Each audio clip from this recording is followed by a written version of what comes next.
Halo pelajar Indonesia, bagaimana kabar kalian? Semoga selalu sehat dan bahagia. Kali ini kita akan belajar bahasa Indonesia, membahas sebuah topik yang tidak asing lagi bagi kalian, yaitu teks puisi. Siswa-siswi sekalian, video ini berisi tentang penjelasan materi tentang pengertian puisi, unsur-unsur pembangun puisi, dan jenis-jenis puisi. Maka, ketika kalian menyimak seluruh video ini dengan baik, kalian akan dapat memahami pengertian, unsur-unsur pembangun, dan jenis-jenis puisi. Baik, langsung saja kita ke bagian pengertian puisi. Puisi adalah karangan yang mengungkapkan pikiran dan perasaan dengan mengutamakan keindahan kata-kata. Seperti apa pikiran dan perasaan yang bisa diungkapkan dalam sebuah puisi? Tentu banyak sekali. Tetapi saya akan gambarkan perasaan itu menjadi 3 garis besar, yaitu perasaan sukacita, rindu, cinta, ataupun keindahan. Berikutnya, perasaan duka, gelisah, ataupun sedih. Dan yang terakhir yaitu ungkapan rasa syukur, doa, dan keagungan Tuhan. Sekarang kita masuk ke materi unsur-unsur puisi. Unsur puisi terdiri atas 2 bagian besar. Pertama, kita sebut sebagai struktur fisik. Dan kedua adalah struktur batin. Struktur fisik puisi merupakan unsur puisi yang tersurat atau dapat kita amati secara langsung dengan menggunakan indera kita, terutama indera penglihatan dan pendengaran kita. Sedangkan struktur batin puisi merupakan unsur puisi yang tersirat. Atau dengan kata lain, untuk memahami unsur batin puisi ini, perlu sebuah proses yang harus kita lakukan terlebih dahulu. Proses tersebut dapat berupa proses membaca, memahami, ataupun merasakan suasana dan keindahan yang muncul dari puisi tersebut. Nah, supaya lebih jelas, sekarang kita bahas satu persatu struktur fisik dan struktur batin puisi. Struktur fisik terdiri dari 6 hal. Yang pertama, diksi. Diksi artinya pilihan kata. Untuk mendapatkan efek, suasana, dan penegasan makna di dalam sebuah puisi, tentu seorang penyair harus menggunakan pilihan kata yang tepat dalam mengungkapkan imaji atau perasaannya. Misalkan seorang penyair ingin mengungkapkan tentang kecantikan seorang gadis dengan menggunakan makna konotasi, manakah yang lebih tepat? Engkau laksana Dewi Malam, ataukah engkau laksana bunga malam? Tentu seorang penyair akan memilih menggunakan kata Dewi Malam, yang artinya kecantikan gadis yang disepadankan dengan indahnya cahaya bulan di malam hari, daripada menggunakan istilah bunga malam, yang meskipun artinya dari bunga adalah keelokan atau kecantikan, namun kurang sesuai karena dipadukan dengan kata malam. Yang kedua adalah tipografi. yang artinya adalah bentuk atau format sebuah puisi. Bentuk suatu puisi dapat kita amati dari ukuran dan jenis hurufnya, penulisan, pengetikan, atau penyusunan larik dari sisi tepi kiri, kanan, atas, dan bawah, serta pilihan model pengaturan bentuk pengetikan puisi tersebut. Misalkan puisi tersebut ingin diketik atau ditulis menjadi tulisan dengan model bentuk kotak, segitiga, bulat, dan sebagainya sesuai dengan keinginan penulis. Yang ketiga adalah majas atau gaya bahasa. Sebuah puisi tentu akan terasa gersang apabila tidak disertai dengan penggunaan gaya bahasa atau kata-kata konotatif. Gaya bahasa yang biasanya digunakan antara lain personifikasi, simile, ataupun hiperbola. Yang keempat adalah kata konkret. Konkret artinya nyata atau benar-benar ada. Kata konkret digunakan untuk membangkitkan imajinasi pembaca, sehingga pembaca dapat membayangkan secara jelas apa yang dimaksud oleh penyair.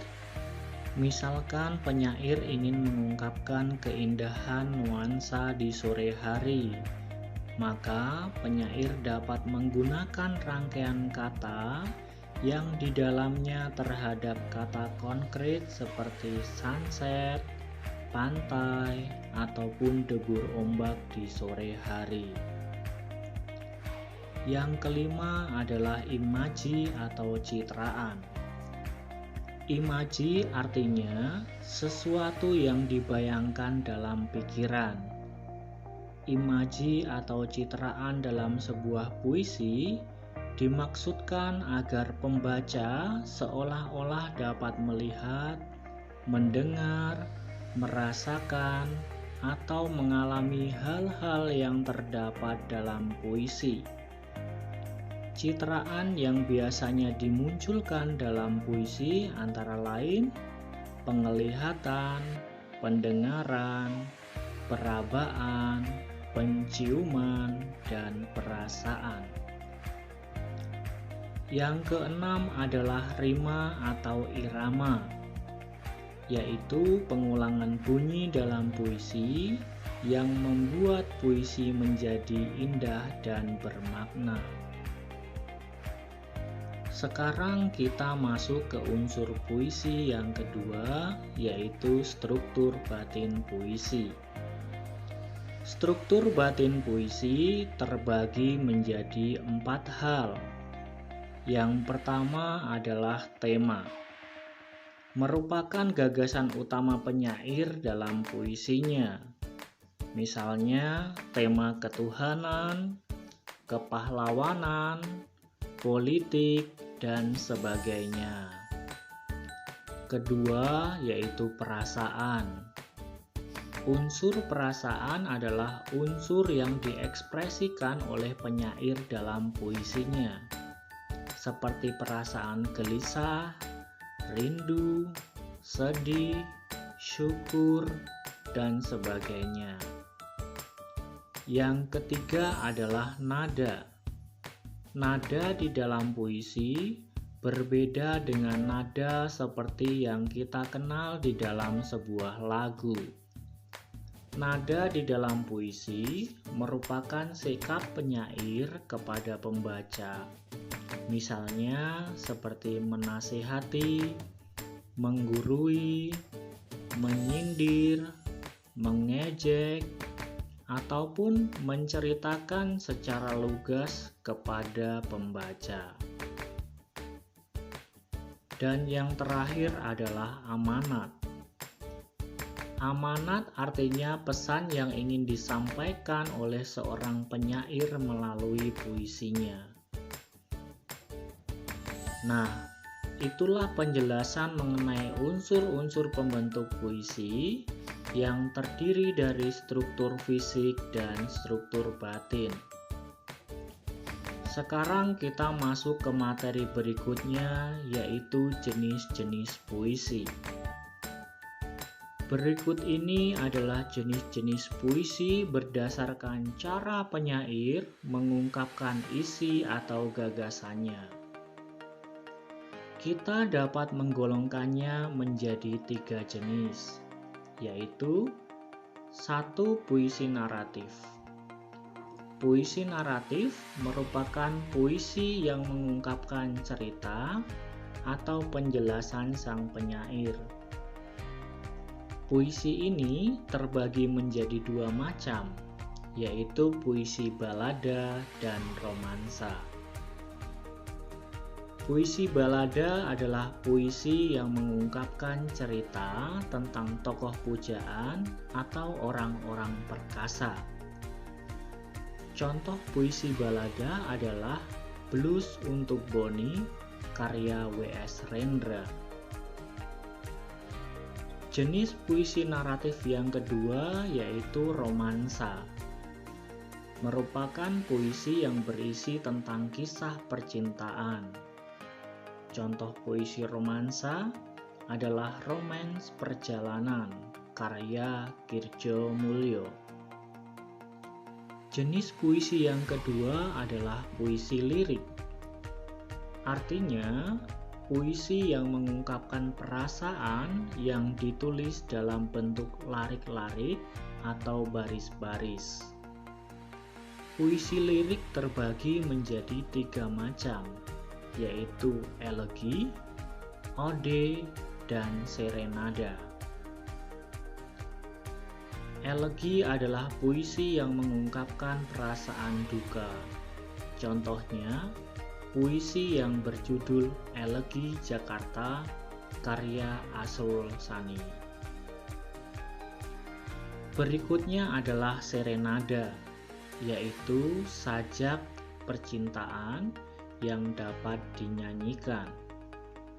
Contohnya adalah puisi yang berjudul Serenada Hitam, Serenada Biru, Serenada Merah Jambu karya W.S. Rendra. Warna-warna di belakang serenada itu melambangkan sifat nyanyian cinta itu sendiri. Ada yang bahagia, sedih, dan kecewa. Ode. Ode adalah puisi yang berisi pujian terhadap seseorang, sesuatu hal, atau suatu keadaan. Contoh puisi ode yaitu puisi yang berjudul Ode buat Proklamator karya Leon Agusta. Jenis puisi yang ketiga adalah puisi deskriptif. Puisi deskriptif adalah puisi yang di dalamnya penyair bertindak sebagai pemberi kesan terhadap keadaan atau peristiwa, benda, atau suasana yang dapat dipandang menarik perhatian penyair. Puisi yang termasuk ke dalam jenis deskriptif ini misalnya adalah satir dan puisi kritik sosial. Satir adalah puisi yang mengungkapkan perasaan tidak puas penyair terhadap suatu keadaan dengan cara menyindir atau menyatakan keadaan yang sebaliknya. Contoh satir yaitu puisi yang berjudul Aku Bertanya karya W.S. Rendra. Berikutnya adalah puisi kritik sosial, yaitu puisi yang juga menyatakan ketidaksenangan penyair terhadap keadaan atau diri seseorang, namun disampaikan dengan cara terbuka, dengan membeberkan kepincangan-kepincangan atau ketidakberesan orang tersebut. Contoh puisi kritik sosial adalah puisi yang berjudul Bagaimana Kalau, Kembalikan Indonesia Padaku, Kita Adalah Pemilik Sah Republik Ini, karya Taufik Ismail. Nah, itulah jenis-jenis puisi berdasarkan cara penyair mengungkapkan gagasannya.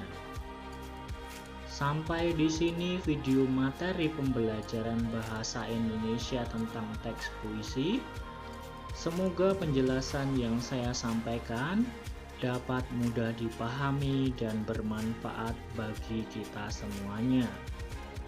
Berikutnya, kalian dapat mengerjakan soal-soal latihan ataupun pengayaan yang diberikan oleh Bapak Ibu guru kalian. Terima kasih sudah menyimak video ini. Semoga selalu sehat dan sampai jumpa pada kesempatan berikutnya.